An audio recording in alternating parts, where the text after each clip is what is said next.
అందరికీ నమస్కారం. వీక్షిస్తున్న ప్రేక్షకులందరికీ కూడాను ఆంగ్ల నూతన సంవత్సర శుభాకాంక్షలు.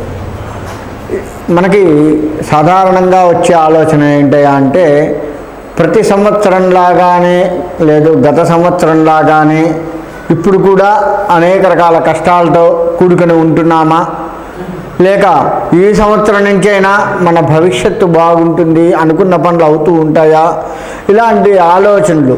సొంత ఇల్లు కట్టుకోవాలనుకున్న వాళ్ళు ఇల్లు కట్టుకుంటున్నామా, లేదు వ్యాపారం ప్రారంభించాలి, లేదు వివాహాలు కావాలి, ఇటువంటి వాళ్ళందరికీ కూడా బాగుంటుందా అని ఆలోచన రావడం సహజం. కాబట్టి మన ఈ ప్రేక్షకులందరికీ కూడాను ఈ 2025వ సంవత్సరం మొత్తం కూడాను జనవరి నుంచి డిసెంబర్ వరకు కూడాను అన్ని రాశుల వారికి, ద్వాదశ రాశుల వారికి కూడా ఎలా ఉంటుందో మనం తెలుసుకుందాము. ముందుగా మేషరాశి. ఈ మేషరాశి వారికి ఈ సంవత్సరం అంటే ఈ జనవరి సంవత్సరం మొత్తం కూడాను జనవరి నుంచి డిసెంబర్ వరకు 2025వ సంవత్సరం మొత్తం కూడాను ఎట్లా ఉంటుందయ్యా అంటే, మొదట 4 నెలల వరకు కూడాను అంతంత మాత్రంగా ఉండే సూచనలు కనపడుతూ ఉన్నాయి. మొదట 4 నెలలు అంతంత మాత్రంగానే ఉంటుంది. కానీ తర్వాత వచ్చేసి మనకు గురుడు మారడము, తద్వారా మనకు మంచి జరగడం జరుగుతూ ఉంటుంది. అంటే మనకి ఎట్లా లెక్కేసుకోవాలంటే, 14వ తారీఖు నుంచి కరెక్ట్గా 14/4/2025 వరకు కూడాను మామూలుగా జీవితం సాగినప్పటికీ ఆ తర్వాత వీరి జీవితం కూడా బాగుంటుంది. కాకపోతే వీరికి ఏంటయ్యా అంటే, కోపం ఎక్కువ, పై వాళ్ళ నుంచి ఒత్తిళ్ళు ఎక్కువగా ఉంటాయి. వీరి కోపమే వీళ్ళని కొంత ఇబ్బందులు పెట్టే అవకాశం ఉంది. కాబట్టి అదొకటి మనం గమనించుకుంటూ ముందుకు వెళ్ళాల్సి వస్తుంది. ఇక రియల్ ఎస్టేట్ రంగం వ్యాపారం చేసే వాళ్ళకు కూడాను కొంత ఒడిదుడుకులతో కూడుకొని ముందుకు వెళ్తూ ఉంటారు. అనుకున్నది వీళ్ళ పరిస్థితి ఎట్లా ఉంటుందంటే, అనుకున్న ధరకి భూమి అమ్ముడుపోతుందా పోదా అనే డైనమాలో పడుతూ ఉంటారు. కానీ చివరకు వీళ్ళు ఊహించిన రేటు ఊహించినట్లుగా వస్తుంది. అది రియల్ ఎస్టేట్ రంగం వ్యాపారులకి ఆ విధమైన మార్పులు ఉంటాయి. ఇక విద్యార్థుల విషయానికి వస్తే అధిక శ్రమని పడవలసిందే. అధిక శ్రమ పడుతూ ఉంటేనే వీరికి కాస్త ఆ మార్కులు అనేది దగ్గరలోకి వచ్చి ఉంటాయి. లేదు అంటే వీళ్ళు ఇబ్బంది పడవలసి వస్తుంది. ఇక విద్యార్థులు ముఖ్యంగా లెక్క వేసుకుంటే ప్రాతకాలంలోనే, అంటే పొద్దున్నే 4 గంటలకు లేచి చదువుకోవాలి. అలా చదువుకుంటే మాత్రమే వారికి ఆ చదువు వంటబట్టి స్థిమితంగా మార్కులు సంపాదించుకునే పరిస్థితి ఉంది. కాబట్టి ఆ విధంగా విద్యార్థుల యొక్క జీవితం ఈ సంవత్సరం మొత్తం కూడాను ఉంది. కాబట్టి భయపడవలసిన పని లేదు. కానీ చదువులో శ్రమ ఎక్కువ తీసుకోవాలి, అదొక్కటి చూసుకోండి. ఇంకొకటి మనకి వ్యవసాయ రంగము. ఈ వ్యవసాయ రంగం వాళ్ళకు వస్తే కాస్త బాగుంటుంది. పండిన పంట చేతికి వచ్చేట్లుగా ఉంటుంది. కాకపోతే వీళ్ళకి ఏంటంటే అకారణంగా ఆ డబ్బులు ఖర్చు అయ్యే అవకాశం ఉంది. మనకి పంట ఎంత రావాలో అంత వస్తుంది, పంట మంచిగా పండుతుంది.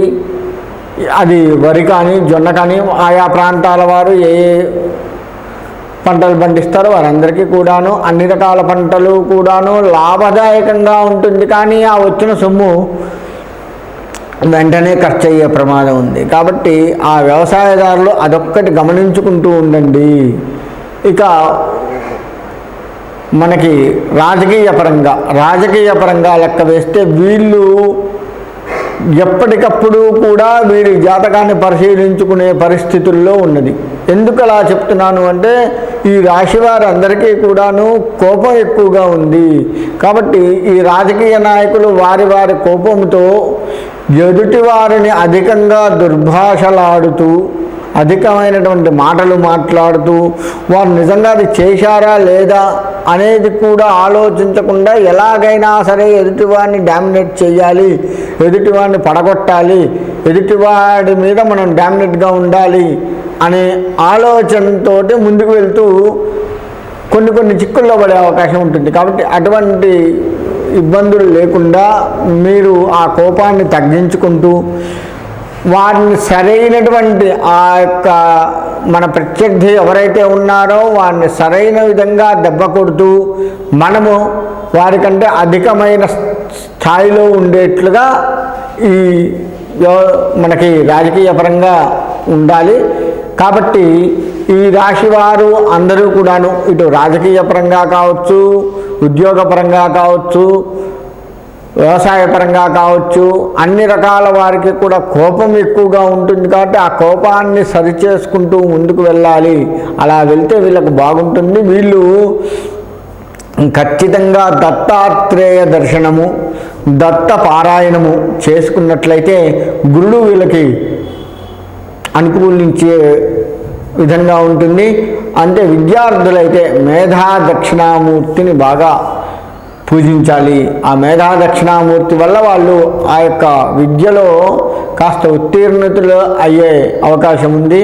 కాబట్టి విద్యార్థులు మేధా దక్షిణామూర్తిని ఇటు దత్తాత్రేయుని ఇద్దరిని ఉపాసిస్తూ, మిగతా వారు మాత్రం మిగతా రంగంలో ఉన్నటువంటి అందరూ కూడాను దత్తాత్రేయ స్వామి యొక్క దర్శనము, దత్త పారాయణములు ఇవి చేసుకుంటూ ఉన్నట్లయితే ఆయా రంగాలందరికీ కూడాను బాగుంటుంది. కాబట్టి మేషరాశి వారు నేను చెప్పింది అధైర్యపడకుండా చక్కగా ప్రశాంతత వాతావరణంలో ఉంటూ మీ మనస్సుని, మీ కోపాన్ని ప్రశాంతంగా ఉంచుకుంటూ ముందుకు వెళ్తే వీళ్ళకు అన్నీ కూడా లాభాలు కలుగుతూ ఉంటాయి. ఆ విధంగా ఉండి ఆ భగవత్ అనుగ్రహాన్ని పొందాలని కోరుకుంటూ సెలవు తీసుకుంటాం.